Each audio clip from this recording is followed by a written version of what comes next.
You are welcome to the channel Love Letter 67 जो मिलाए आपको अपनों से।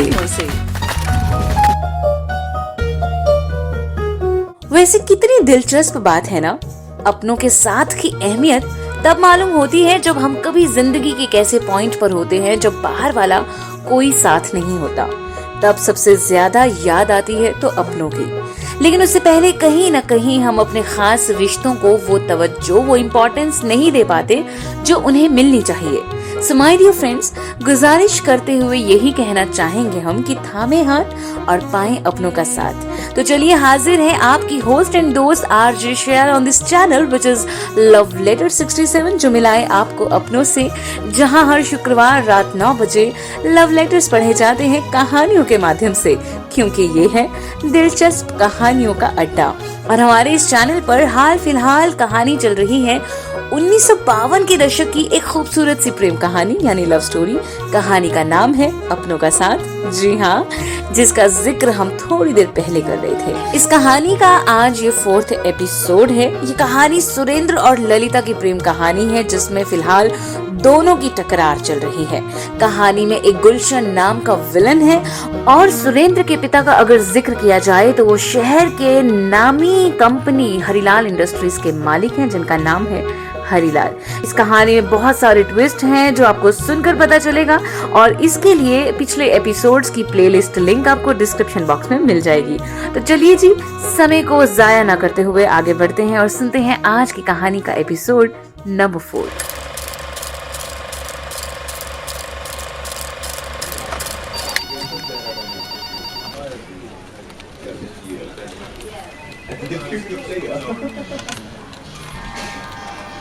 पता नहीं क्या समझती है खुद को।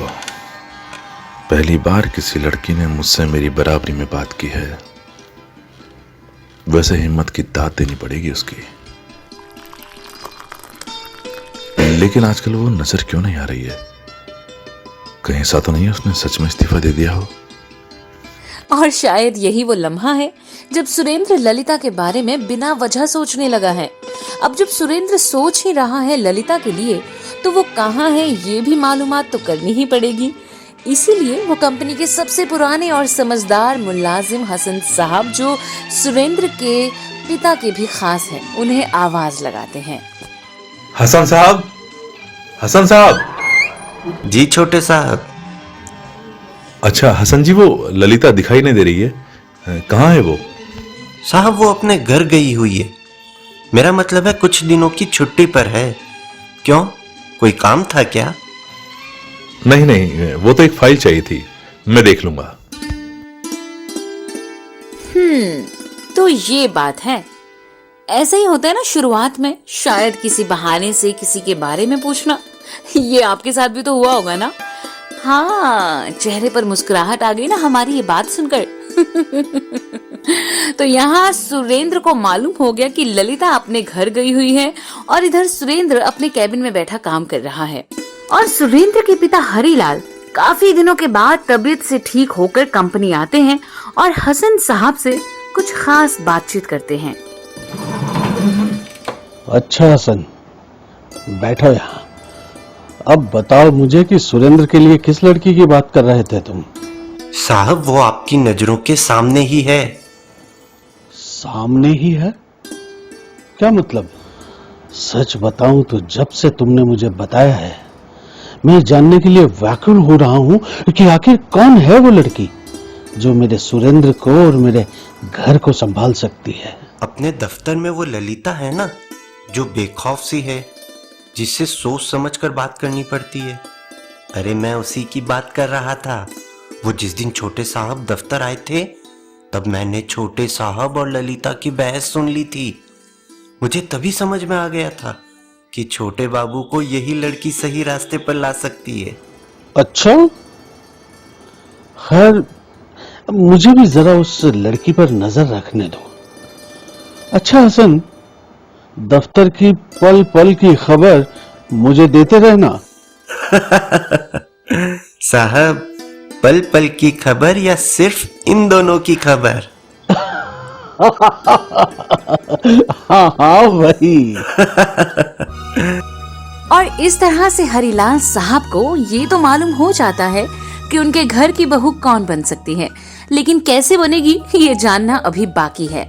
बहरहाल 3-4 दिन गुजर गए हैं और सुरेंद्र अपने ऑफिस कैबिन में कुछ काम कर रहा होता है कि अचानक सुरेंद्र की मुलाकात संजना से होती है। अब ये संजना कौन है, आइए जानते हैं।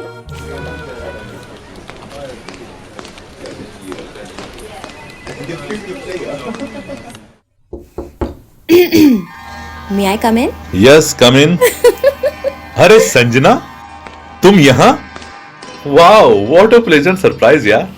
पहले बताओ कि लंदन से वापस कब आए? मुझे तो लगा था कि दोस्तों को भूल ही गए हो तुम। अरे पूछो मत यार, किसी दिन फुर्सत में बताऊंगा। और बताओ, आज यहाँ कैसे? बस यहाँ से गुजर रही थी तो सोचा अंकल से मिलती जाऊं, लेकिन यहाँ हसन साहब ने बताया कि अभी फिलहाल तुम कंपनी संभाल रहे हो। अंकल कभी कभी आ जाते हैं। वैसे तुम सुधर कब से गए? अरे बस करो यार, तुम सबने मुझे पूरा बिगड़ा हुआ समझ रखा है। अच्छा, चाय लोगे या कॉफी? चाय चलेगी। यहाँ संजना और सुरेंद्र अपने पुराने दिनों को याद करने लगे और एक दूसरे को दोस्ती के वे पुराने किस्से सुनाने लगे। और इधर बिरजू ने ललिता की पूरी जानकारी निकाली और वो इस कहानी के विलेन गुलशन को ललिता के बारे में एक एक बात बताता है।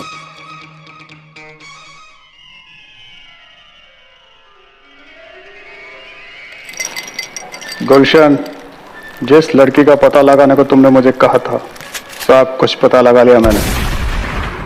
क्या बात है बिरजू?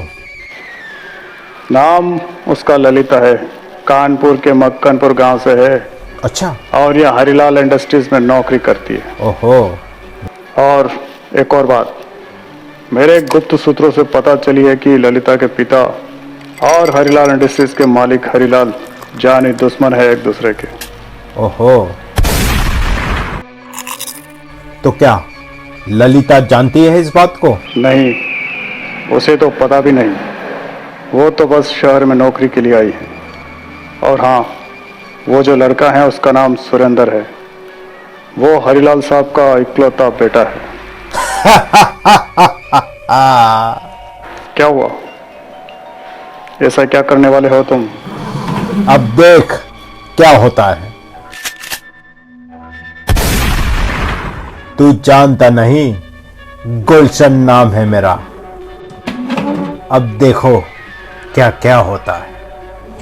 वो क्या है ना, इतनी आसानी से हार नहीं मानता।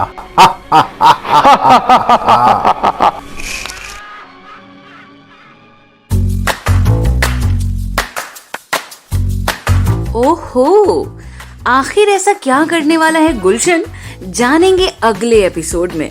फिलहाल आज का लव लेटर इतना ही।